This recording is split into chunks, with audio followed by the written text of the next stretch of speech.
سوال ہے پنجتن پاک کے نام لکھ کر اللہ کے نام کا ڈیزائن بنانا درست ہے یا نہیں؟ اس کے پس پردہ عقائد بھی ہوتے ہیں، اس حوالے سے آپ کی کیا رائے ہے؟ غلط ہے جی. اس طریقے سے یہ جن لوگوں کے یعنی عقائد کے اندر بگاڑ موجود ہے وہ تو معاذ اللہ یہ سمجھتے ہیں کہ پنجتن پاک کی ڈیوٹی اللہ تعالیٰ نے لگا دی ہوئی ہے دنیا کا نظام چلانے کی. تو یہ عقیدہ تو کفریہ اور شرکیہ ہے، اور سب سے پہلے تو یہ پنجتن پاک کی گستاخی ہے. یعنی پنجتن پاک سے مراد صحیح مسلم میں حدیث ہے نا، سیدہ عائشہ کہتی ہیں کہ نبی علیہ السلام ایک دن اپنے گھر سے اس حال میں نکلے کہ آپ نے ایک منقش کالی چادر اوڑھی ہوئی تھی جس پہ اونٹ کے کجاووں کے مانند یعنی ہنڈیا کی شکل کی نا اس پہ ڈیزائن بھی بنے ہوئے تھے، اور کالے رنگ کی بالوں کی چادر تھی. نبی علیہ السلام نے وہ چادر اوڑھی ہوئی تھی. اتنے میں حسن ابن علی آئے تو نبی علیہ السلام نے ان کو اس چادر کے نیچے لیا. پھر حسین ابن علی آئے، ان کو بھی چادر کے نیچے لیا. پھر سیدہ فاطمہ آئی، ان کو بھی چادر کے نیچے لیا. اور اس کے بعد سیدنا علی آئے، اور پھر نبی علیہ السلام نے یعنی پانچوں کو اس چادر کے نیچے اپنے سمیت پانچ. تو یہ اللہ کے حضور دعا کی، انما یرید اللہ لیذھب عنکم الرجس اہل البیت ویطہرکم تطہیرا. سورۃ الاحزاب کی آیت نمبر 33 پڑھی کہ اے نبی کے گھر والو، اللہ تعالیٰ چاہتا ہے تم سے ہر طرح کی ناپاکی دور کر دے اور تمہیں خوب صاف ستھرا کر دے. اور اما عائشہ روایت کر رہی ہیں اس حدیث کو، اہل بیت والی، پنجتن پاک والی. تو یہ ہم اس سے پنجتن پاک کا کنسیپٹ لیتے ہیں.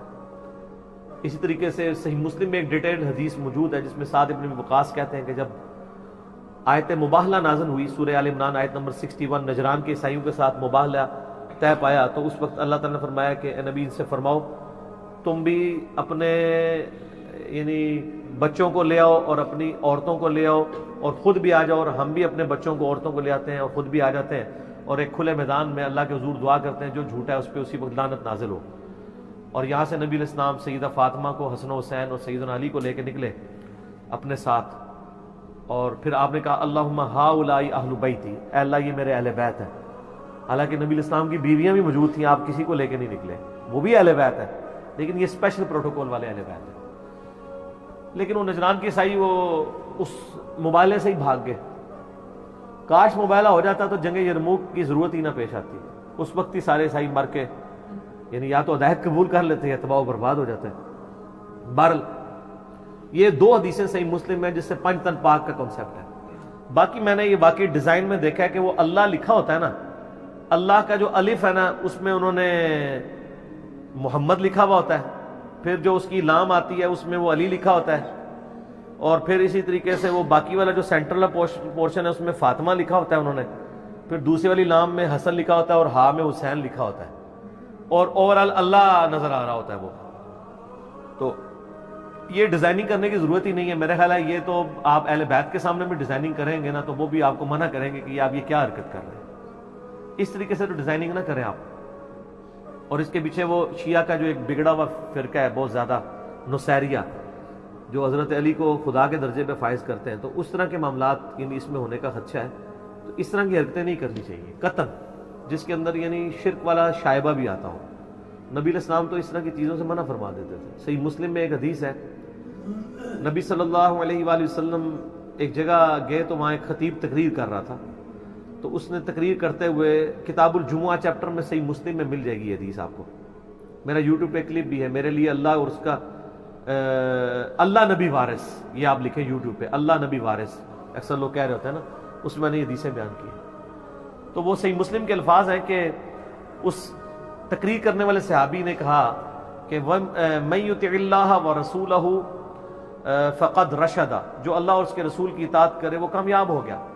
وَمَن يَعْصِهِمَا، اور جو ان دونوں کی نافرمانی کرے فَقَدْ غَوَا، وہ بہک گیا. تو نبی علیہ السلام نے فرمایا بئس الخطیب انت، وہ کتنا برا خطیب ہے تو. اب اس نے کون سی بری بات کی تھی؟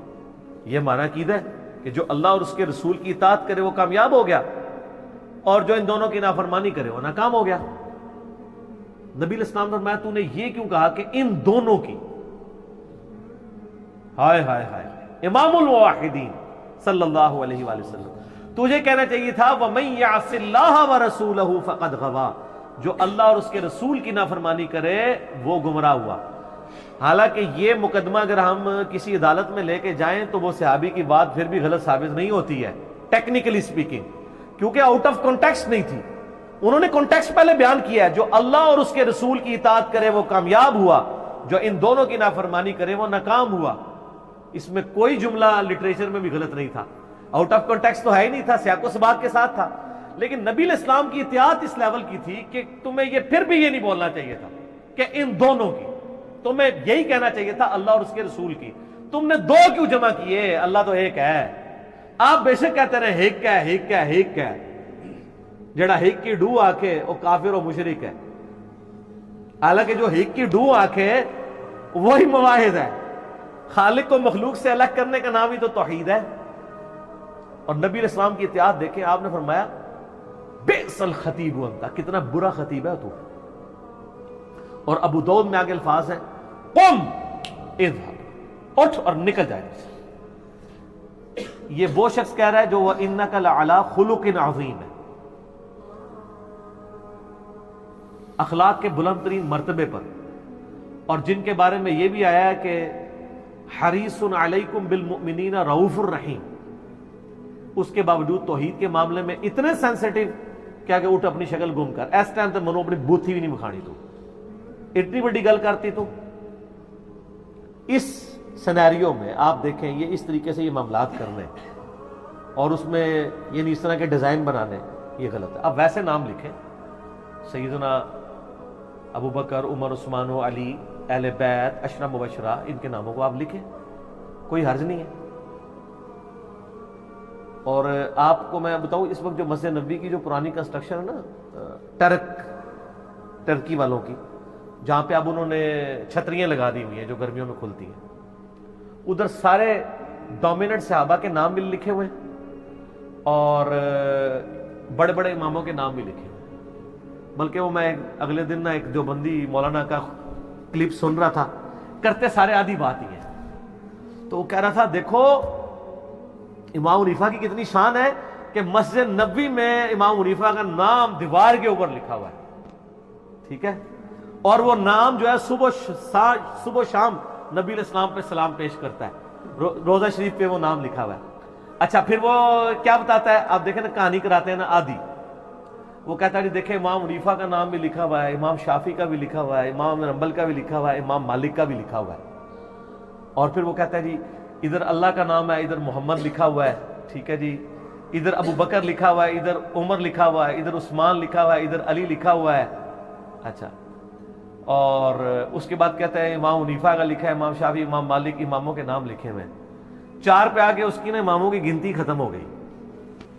تو میں آپ جو بندیوں کی امام کو بتاتا ہوں کہ یہ مولوی آپ کے ساتھ کتنا جھوٹ بولتے ہیں، صرف ان کے امام نہیں، ان اماموں کے نام نہیں لکھے ہوئے ہیں، انہی چھتریوں میں انہی دیواروں پہ اس کے بعد لکھا ہوا ہے امام زین العابدین، پھر لکھا ہوا ہے امام محمد باقر، پھر لکھا ہوا ہے امام جعفر صادق، پھر لکھا ہوا ہے امام موسیٰ کاظم، پھر لکھا ہوا ہے امام علی رضا، پھر لکھا ہوا ہے امام نقی، پھر لکھا ہے امام تقی، پھر لکھا ہوا ہے امام حسن عسکری، پھر لکھا ہے امام محمد مہدی۔ شیعہ کے 12 اماموں کے نام بھی لکھے ہوئے ہیں جو ہمارے بھی امام ہیں، لیکن وہ چونکہ دیوبندی مولانا تھا اس نے اتنی کہانی کرانی تھی جتنی عظم ہو جاتی، ورنہ تو اگلا نے کہنا سی یار اگر امام جعفر دا بھی نہ ہوتے لکھے ہے تے اسی جی امام جعفر نو کیوں نہیں مندے تے امام حنیفہ دے پیچھے کیوں ٹور رہے ہیں۔ کہانی آدھی باتیں، لیکن اس پلیٹ فارم سے آپ کو پوری بات ملے گی۔ کیوں؟ کیونکہ نہ میں وہابی نہ میں بابی، میں ہوں مسلم علمی کتابی۔ ٹھیک ہو گیا جی؟